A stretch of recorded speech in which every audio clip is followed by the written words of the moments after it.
नमस्कार दोस्तों, मैं अनुराग सो आप सभी का बहुत बहुत स्वागत करता हूं इस नए वीडियो में।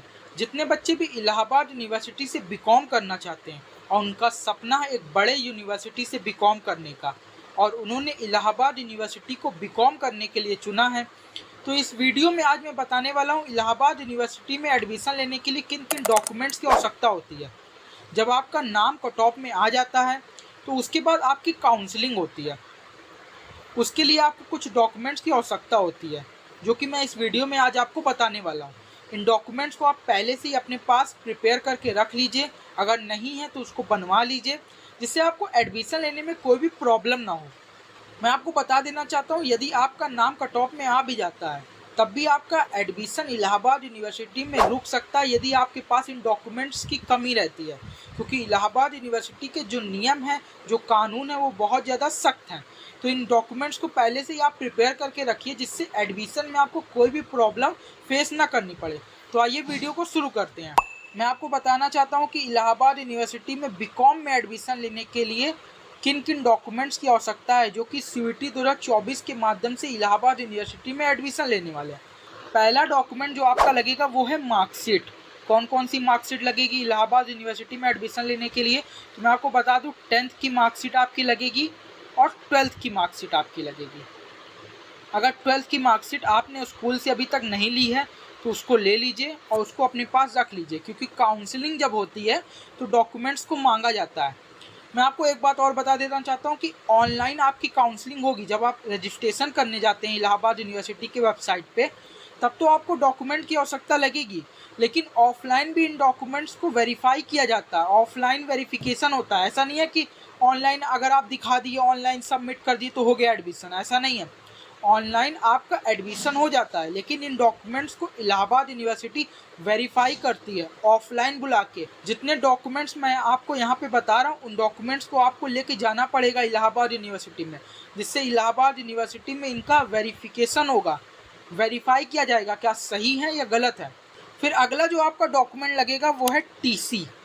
इलाहाबाद यूनिवर्सिटी में जब आप काउंसलिंग कराने जाएंगे तो स्कूल से जो आपको टीसी मिली होगी उसको लेके जाएंगे। जितने लोग भी गैप किए हैं 1 ईयर, 2 ईयर या 3 ईयर का, उनको गैप ईयर का अंडरटेकिंग देना पड़ेगा, तभी उनका एडमिशन होगा। फिर अगला जो आपका डॉक्यूमेंट इंपॉर्टेंट लगेगा वो है कास्ट सर्टिफिकेट। ओबीसी वाले बच्चे कास्ट सर्टिफिकेट बनवाते हैं और जो जनरल के बच्चे हैं वो ईडब्ल्यूएस, इकोनॉमिकली वीकर सेक्शन, इसको बनवाते हैं। अगर आपको कट ऑफ में कुछ छूट चाहिए तो आप कास्ट सर्टिफिकेट को दिखा सकते हैं, जिससे आपको कट ऑफ में कुछ छूट मिल जाती है। कास्ट सर्टिफिकेट जो आप बनवाएंगे वो सेंट्रल का होना चाहिए। मैं यहाँ पे लिख देता हूँ, आपको सेंट्रल का कास्ट सर्टिफिकेट बनवाना है। जो स्टेट का होता है वो नहीं चलेगा, सेंट्रल का ही आपको बनवाना है, और वो भी आपको लेटेस्ट बनवाना है। ये नहीं कि पिछले बहुत सालों का बनवा के रखे हैं उसको दिखा रहे हैं, तो इलाहाबाद यूनिवर्सिटी उसको रिजेक्ट कर देगी। सेंट्रल का बनवाना है और लेटेस्ट बनवा लीजिए, अभी टाइम है, आप बनवा सकते हैं, इसमें ज़्यादा टाइम नहीं लगता, ये आ जाता है, इसको आप बनवा लीजिए। ईडब्ल्यूएस भी बनवा सकते हैं। उसके बाद जो आपका अगला डॉक्यूमेंट है वो इनकम सर्टिफिकेट। इसको भी इलाहाबाद यूनिवर्सिटी काउंसलिंग के वक्त मांगती है, तो इसको भी आप बनवा लीजिएगा। फिर आपका आधार कार्ड, ये तो सबके पास रहता ही है, इसकी फ़ोटोकॉपी और ओरिजिनल, जितने भी मैं यहाँ पे डॉक्यूमेंट बता रहा हूँ इसकी फ़ोटोकॉपी भी करा लीजिएगा। फ़ोटोकॉपी और ओरिजिनल दोनों आपके पास होना चाहिए। फिर अगला जो आपका लगेगा वो है फ़ोटो। बहुत बच्चे इसमें कंफ्यूज हो जाते हैं, जब सीयूईटी का फॉर्म भरे थे तो उसमें दूसरा फ़ोटो लगा दिए, जब इलाहाबाद यूनिवर्सिटी का जब रजिस्ट्रेशन किए थे तब उसमें दूसरा फ़ोटो लगा दिए, जब काउंसलिंग के वक्त इलाहाबाद यूनिवर्सिटी ने बुलाया तो वहाँ पे दूसरा फ़ोटो लगा दिए। तो ऐसे बच्चों को रिजेक्ट कर दिया जाता है, ऐसे बच्चों का एडमिशन नहीं लिया जाता है। या तो आपको बहुत ज़्यादा टहलाया जाएगा, इधर उधर आप टहलेंगे कि मेरी फ़ोटो है, इधर उधर वो करेंगे, तब आपका जाके एडमिशन होगा।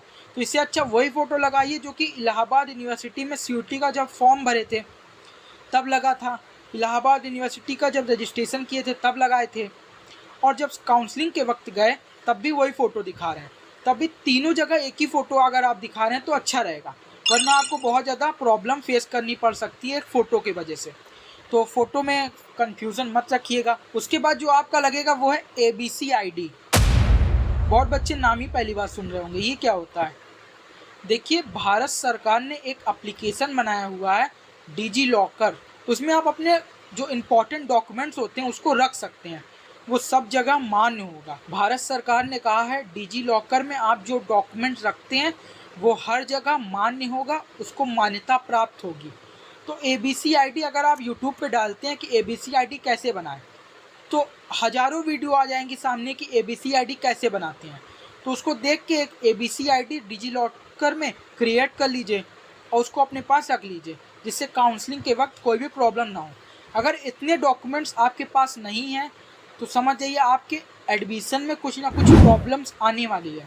तो इसको अच्छे से प्रिपेयर कर लीजिए, डॉक्यूमेंट्स को तैयार कर लीजिए, बनवा लीजिए जो नहीं है, और अच्छे से अपना एडमिशन कराइए, जिससे आपका admission Allahabad university main campus में हो सके। वीडियो देखने के लिए आप सबका बहुत बहुत धन्यवाद, बहुत बहुत थैंक यू सो मच।